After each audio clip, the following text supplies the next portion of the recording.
Hey, what's up, guys? It's your girl Shy Gemini, and I'm coming to you with another recap for Queen Sugar, Season 3, Episode 7. So, we are starting with Vi. Vi is celebrating her 60th birthday. So, she's getting everything prepared and getting ready for a lunch that they're going to have. But before she leaves, she's actually going over the paperwork that Mr. Rollins gave her for their business deal. I told y'all, remember, I said, I hope Vi reads that contract backwards and forward because I feel like even though he seemed genuine in that meeting, I felt like it was going to be something in there that was going to basically screw her over. Well, I was right. He wants 60% of her business. 60, y'all. What pies have he baked? What dough has he, what has he done besides put them in the store? Vi's doing all the work. So you mean to tell me you're going to get 60% of the business and give her 40? So basically it'll be like she's working for him. Now I get it. He's coming with the business plan and all that stuff and he has the resources, but I mean, come on, give me a break. I knew it. So instead of telling him to kick rocks like I think she should, she's going to propose that he actually invest in a store, a bakery, a pie bakery or whatever. So after that, though, I would be done. I wouldn't be doing nothing else with him. 60 over 40, give me a break. So, she gonna talk to him about having her pie shop. Okay, girl. So we go over to Charlie. Charlie is having lunch. Charlie is still going through it, y'all. This is the third episode and she is still going through it. She still is visibly upset and distressed about Davis. She's also probably thinking about what's going on with these surveyors on these land, people losing their land. But she's sitting there eating and the girl puts the paper right next to her. And I'm like, it was nowhere else she could put that paper but right next to her so she could see it. Really? So she picks it up and of course and it's about Davis. I'm like, their town must be really small for them to still be really talking about this. It's not that, it's a big deal for the people that's closely involved, but for them to really have it going through the papers like that, really?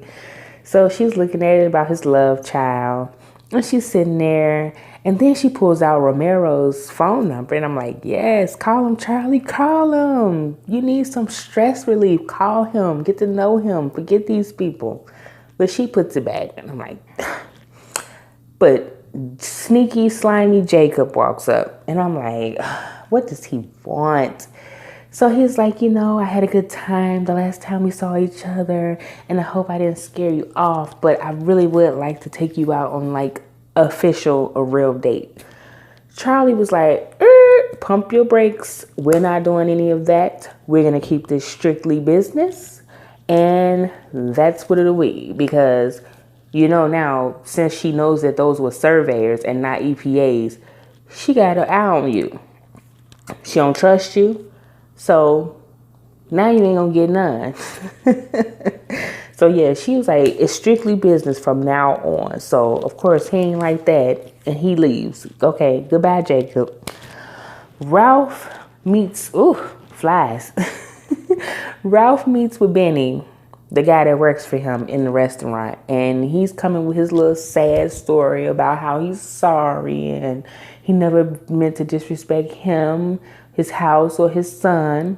But I was just chilling with my friend. And I didn't know he was going to bring his friends. You shouldn't have brought, I don't care if it was just one friend or half of a friend. Did you ask Ralph for permission to have any type of company in his house? No, I don't think so. So you got to stay out. He should have kicked you out.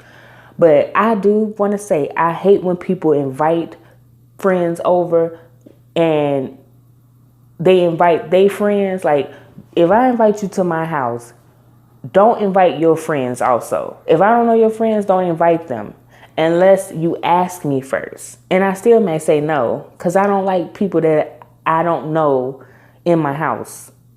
because they could be casing the joint. Yeah, you know them. I don't know them. But I can't stand that. Don't invite a friend when I invited you alone. So the guy's like, look, I still want my job. Can I please still work for you? And Ralph, of course, is going in the back of his head and he's channeling his father. I'm going to give you another chance because somebody else gave me a chance. So you can have your job. You need to go there and do such and such. So he saved his job. But can I just say again, Ava, I'm sick of saying this every review. Can we please work on Ralph Angel's his speaking? Like, it's really bad, and I'm not really trying to be funny. I can't understand anything that he's saying. I can't.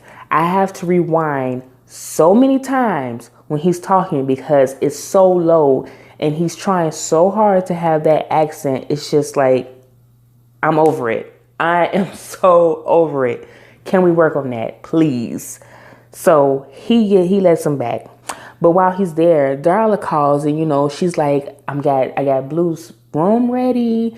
I want him to come look at it, and I'm taking him to the museum. Ralph is like, oh, I forget, you know, Vi's birthday is coming, and you know, she want Blue there. I'm sorry. So he basically told her Vi's party is this week. Like, she would not want to celebrate without Blue. So, of course, Darla's a little annoyed, but she gets it. She understands. So, I'm going to come get him for breakfast. That's what she says. So, cool. They end on that note. But as time go on, y'all, this is going to become an issue. And I'm going to speak on that more later in the video. But, yeah, that's going to be an issue. So, Nova is interviewing Prosper. And she's asking him questions about how he, you know, became a farmer, what made him want to farm, and his music. And he's talking, and, you know, the conversation led to her dad. So when they're talking, Prosper speaks on the fact that there was a time where Ernest was struggling. The crops were bad, money were bad, his wife died. He's trying to make it, and he was basically one day in the field with a gun in his hand contemplating suicide. Well, that shook Nova to her core because Nova has always seen her father as strong. And, you know, a lot of us do that. We look at our dads and we're like, oh, he's Superman. Like, he don't have no feelings. He don't be sad. Nobody hurts him, but they hurt. They're human. They hurt. So to hear that about her dad, who's supposed to be the strong black man, it hurts her to her core. And I totally get it. But we as people need to stop doing that to men, to our men. Like, they hurt too, and they have feelings. So it's kind of eye-opener for me, to be honest. So, yeah, that just totally distraught her. But, you know, Prosper said, you know, he felt good that Ernest felt good enough to believe in him, to talk to him, and not go through with it. And I'm glad about that too, because nobody wants to deal with suicide. But yeah, Nova was definitely, oh, these damn flies, were definitely over it. So Vi is getting ready, and Hollywood comes in with his mother.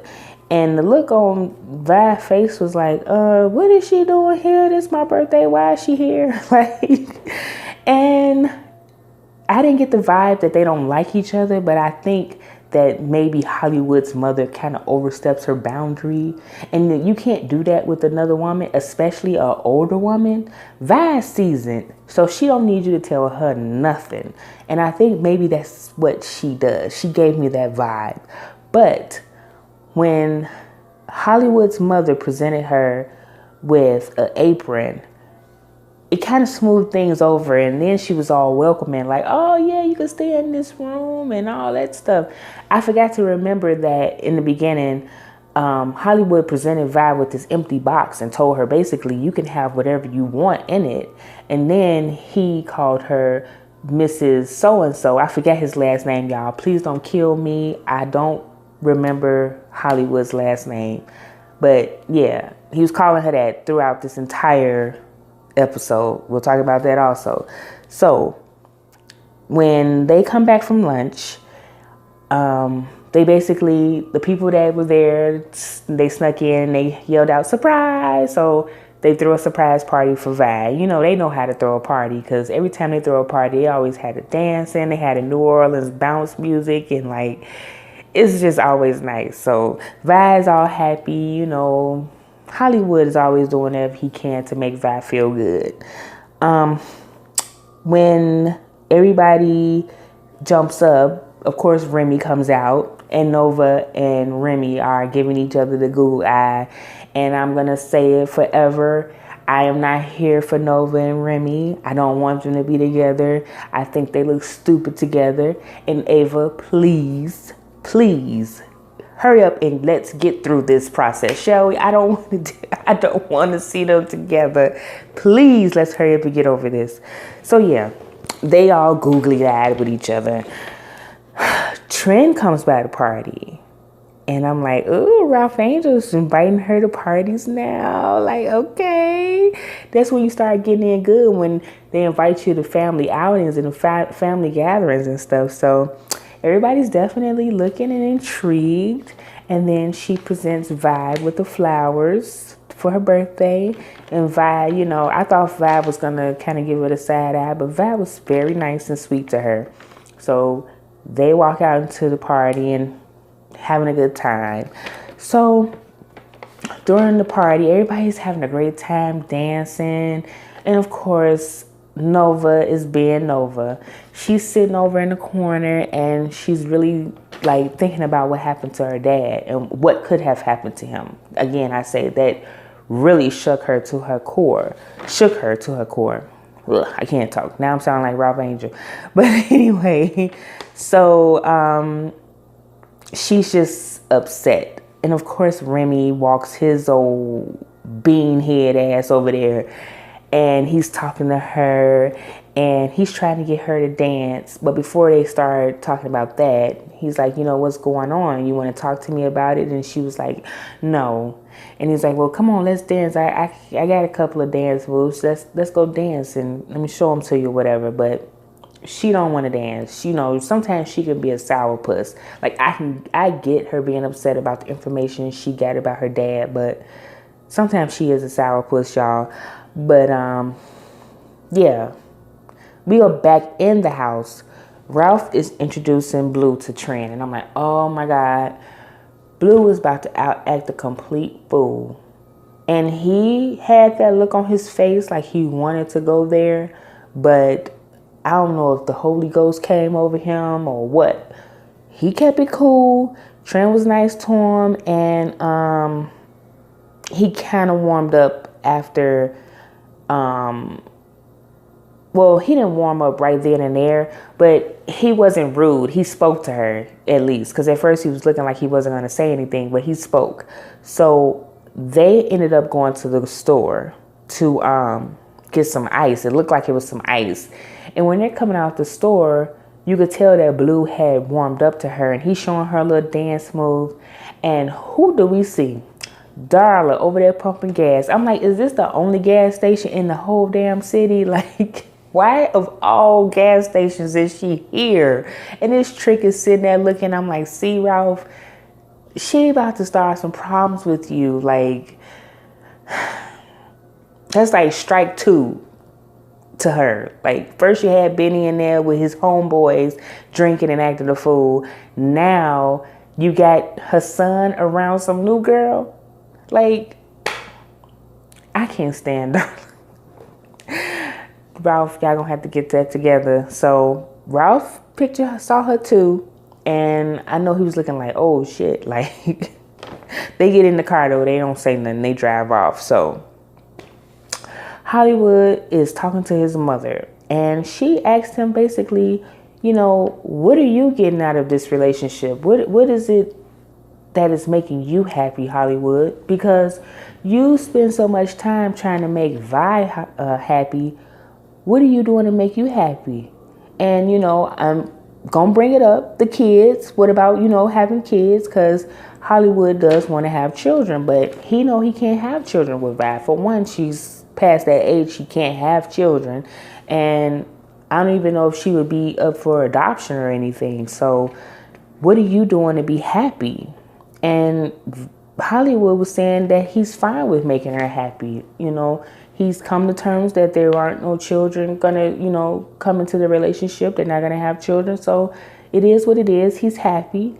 I guess he didn't want to be like how she was with his father, where he basically worked himself to death. But his mom also let him know that, she didn't get to live her dreams because she was tending to the family and trying to make sure they were happy. So that's something for Hollywood to think about. And also, what can he offer Vi besides happiness, love, and affection and friendship? Because Vi has everything, and she's at that point in her life where she's actually just starting to live life and live her dream. So that could become a problem in the future, but I hope not, but it could be. So at the party, Micah and Kiki are making out, and Vi was like, what y'all doing in here? And why is this door closed? And I'm like, that's right, Vi. Ain't nobody closing no doors up in here. Y'all kids, get y'all asses out of here and going back to the party. But before they leave, they're talking, and the phone rings, and it's them troublemaking kids. They down somewhere, and they want Micah to come. Micah was like, you want to go? And Kiki was like, no, I don't. Like, I thought we would stay here. I wouldn't want to leave a party to go hang out with them either. And he's like, what's up? I thought you hung out with those guys. I thought you were cool with them. And she was like, I mean, we used to be cool, but we're going down different paths. And so you can hang with them, but I don't want to hang with them. And I'm like, yeah, don't hang with them, Kiki. Because if Micah continues to hang with them, he going to end up back in a situation that he don't want to be in, which is jail. So I don't know why he just so like hell bent on hanging with them. They are nothing but trouble, and they gonna get him in trouble. So Vi came back again like, excuse me, y'all still here? Get out of here. So they leave. So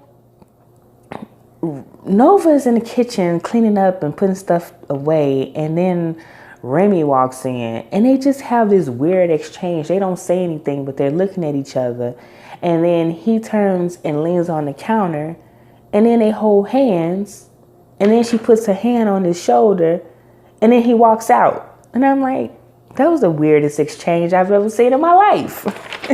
I'm like, it's going to happen. You're going to make fetch happen, Ava. I don't like it, but okay, whatever. Again, I hope it's very quick. Charlie is off by herself, feeling sorry for herself. Woe is me. And Prosper walks up, and he's like, girl, what's wrong with you? You can still live life. Life moves on. You can still find happiness. It's not over. Basically, chalk it up, suck it up, and live your life. And he said, basically he found love again. And actually, from what I felt, he was more in love with his second wife than his first wife. So Charlie, there's still hope. And she listened to what he said, and she called Romero. And I'm like, yes, Romero. So they're on that date, and they're talking and get to know each other. And they're talking about cooking and about Vi's cooking. And he asked her, did she cook? And she was like, no, I do takeout. That's what I learned from my mom. So he seemed like a nice guy. He was talking about his family and how they live in Mexico and how he does his work, basically. So him and Charlie have that in common. Like, they don't really take care of themselves. They're always looking out for others and not for themselves. So I got a feeling, though, that Charlie's going to mess that up. So during the party, Vi and Hollywood are giving their speech and thanking everybody.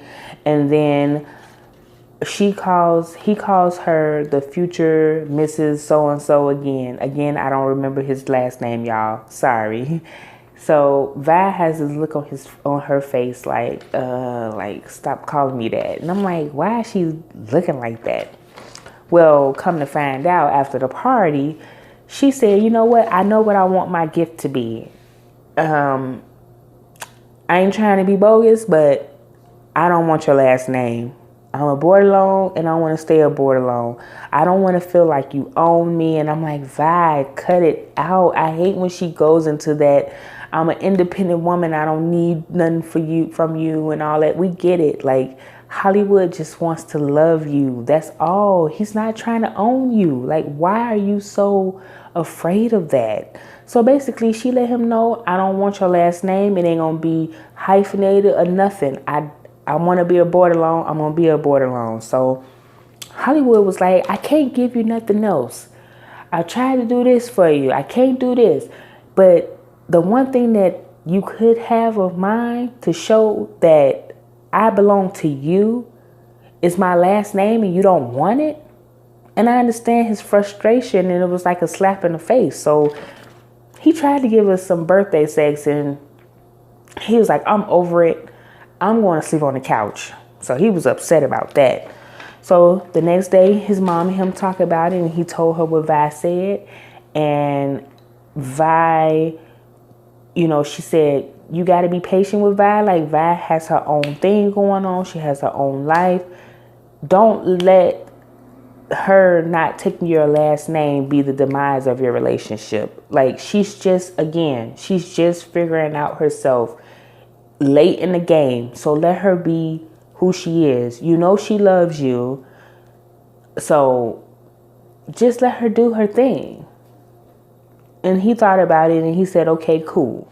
And I think it's a good thing that, Vi tells Hollywood, I don't need you, but I want you. And that means that, she can take care of herself.